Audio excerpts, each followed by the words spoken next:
are some Palestinians who are motivated by Islamic fanaticism and who are willing to commit suicide missions. And we don't think that death penalty will deter those people. And this is why we never asked for death penalty to be imposed on them. And as a matter of fact, no government in the past in Israel has asked for it. But the courts in Israel, as in any democracy, are separate and independent of the government, and there will be an appeal, and we have to wait and see what happens. But definitely this is not a government policy, and we didn't ask for the death penalty in this case. And I think our policy, the government policy, remains unchanged. It must be submitted to higher court for appeal by law, and it must be approved by the commander.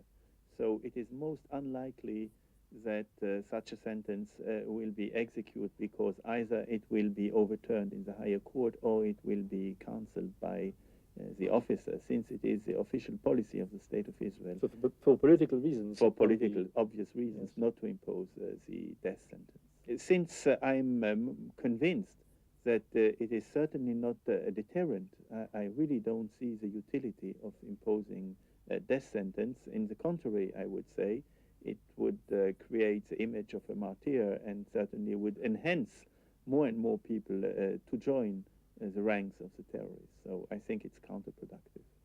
Well, first of all, I think that this is primarily a political decision taken in this context of the developments and as part of Israel's attempts at trying to clamp down on Hamas.